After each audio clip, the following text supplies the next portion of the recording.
All right, ladies and gentlemen, we're going to talk about heat transfer and phase change. This is going to go with some of the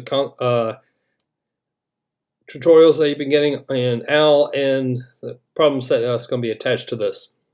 So what we mean by heat that requires a phase change? Well, let's talk about heat first. Heat transfer, or heat, is equal to Q. And of course, Q is equal to this calculation that we already talked about, and you've seen mass times the heat capacity times the change in temperature. Now, heat capacity is a term. Come on, get pen.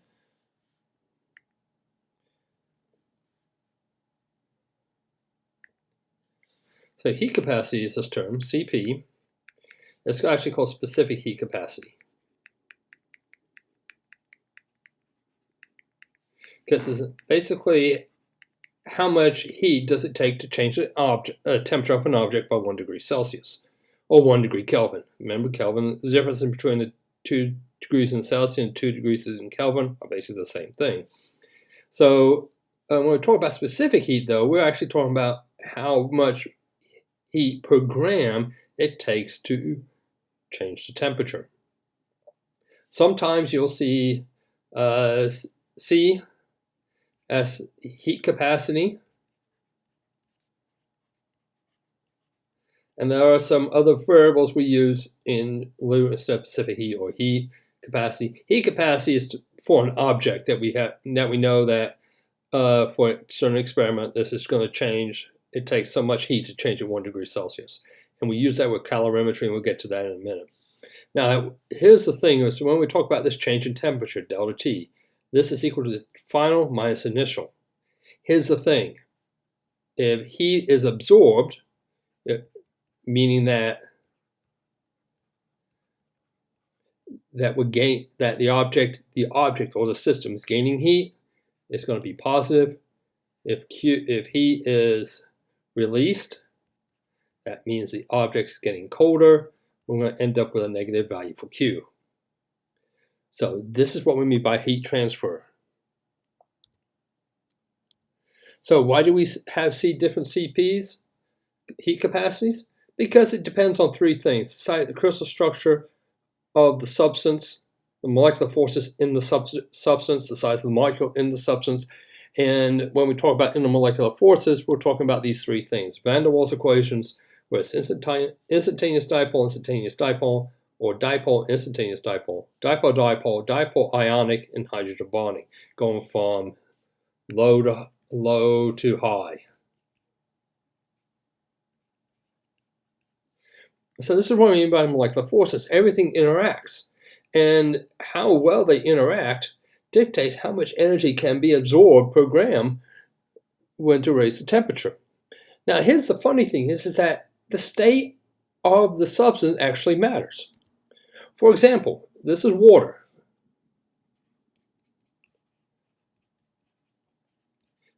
Same compound: frozen, solid, liquid, and gas. Water has extremely high, as a liquid, very high heat capacity compared to ice and vapor.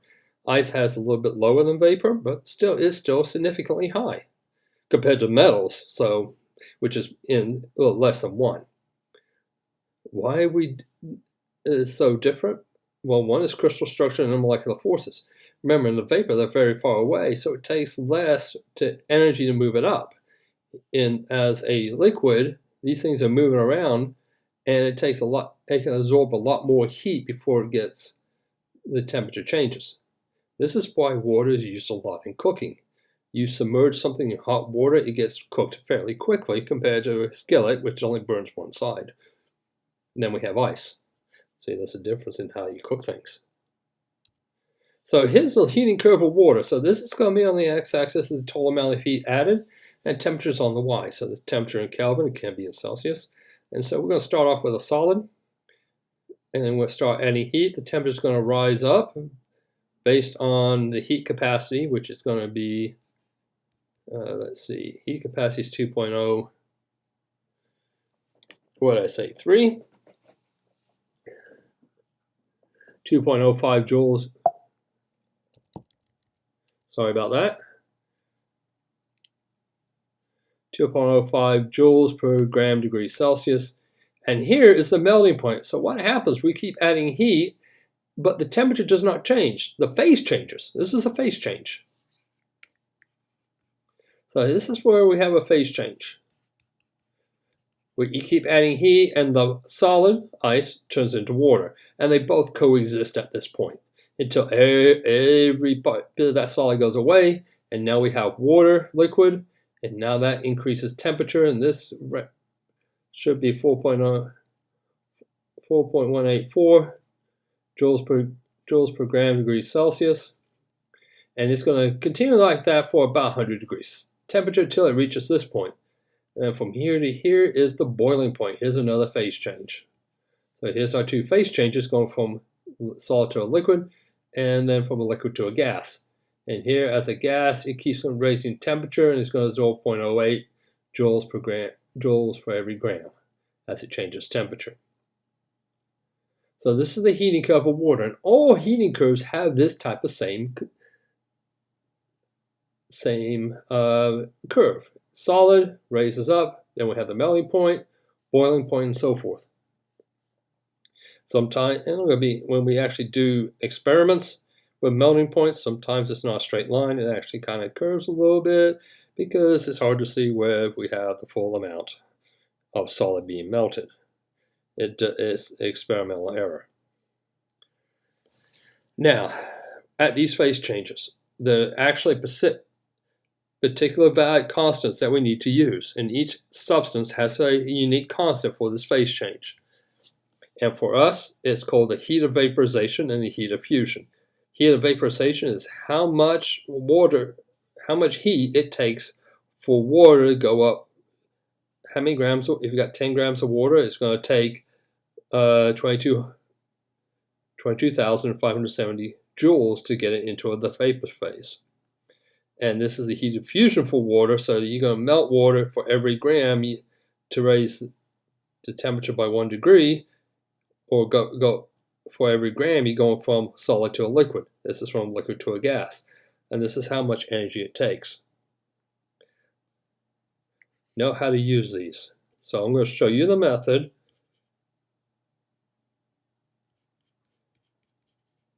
And we're going to use all three of this, because on my example, we're going to determine the amount of heat in joules to take 100 grams of ice from minus 40 degrees Celsius to steam at 120 degrees Celsius. So we got three things happening. So now we have a solid. So solid going from minus 40 to 0 degrees. So the change in temperature is going to be 40. Final minus initial. Then we have a phase change.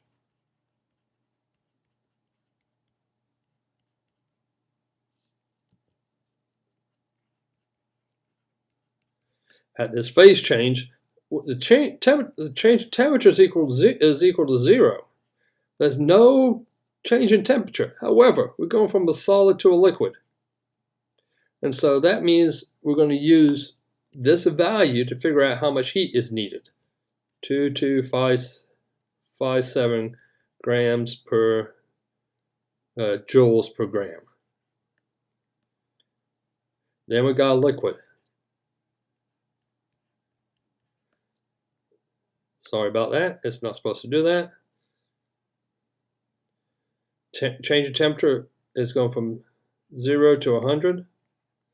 So my delta T is 100 degrees. Then we're going to go from liquid to a gas. That's change in temperature is going to be 0 because we're changing all my liquid to a gas. The temperature is not going to change, but we're changing it from a liquid to the state. And so that's where we use the delta heat of vaporization, which is that number of 333.55.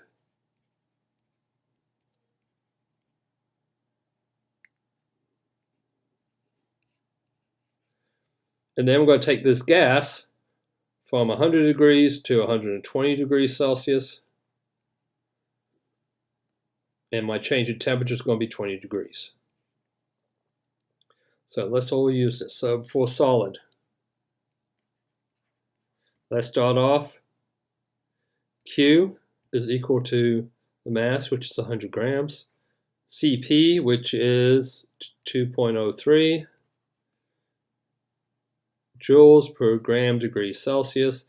And we said that the change in temperature is going to be 40 degrees. So 100 times 2.03 times 40.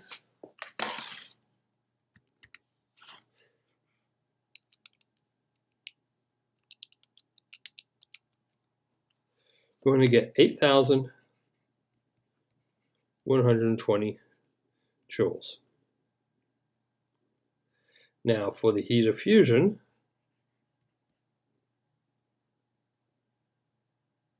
(2,257) joules per gram.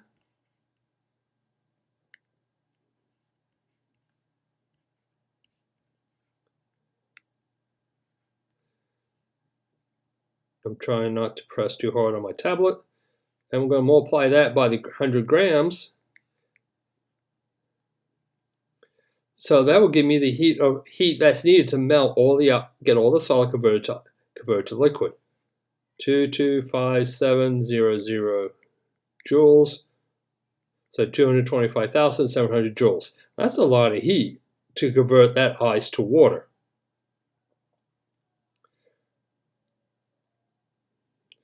Now, so this is part A, this is part B. Part C, we're taking the heat flow. Oh, by the way, if we're going from a liquid to the solid to remove that heat to get it all to ice, this becomes negative because heat is leaving. Positive, we're adding heat. Negative, we're removing heat. So that's something you need to just put in there because it's not in the equation. Just got to realize which way you're going. 100 grams times 4.184 times 100.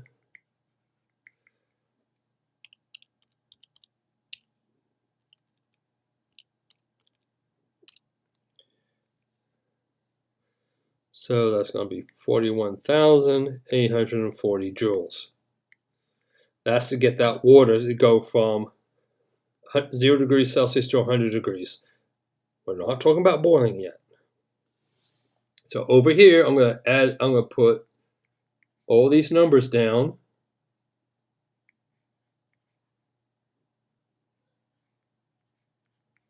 Because we're going to add all these up.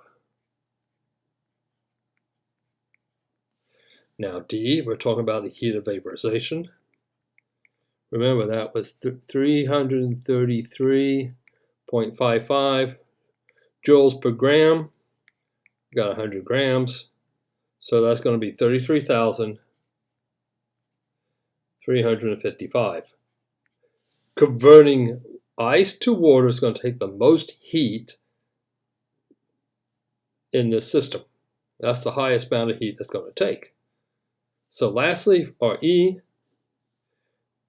Q is equal to 100 grams times 2.08 times 20. Because you're only moving 20 degrees. So 20 times 2.08 times 100. That's let's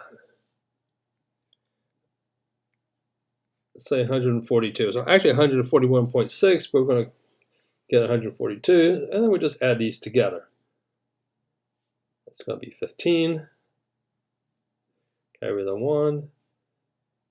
10, 18, 19, 20, 21. Carry the 2. 8, 10, 15, 16, 17, 18, 19. Carry the 1. 4, 5, 6, 7, 8, 9, 10. Carry the 1. So we're looking at a total heat of being added into the system of 309,157 joules. That is a lot of heat. And basically we will say 309.2 kilojoules is going to get us from minus 40 degrees Celsius to 120 degrees Celsius going from solid to a gas. And that's the answer. Have a good day, folks.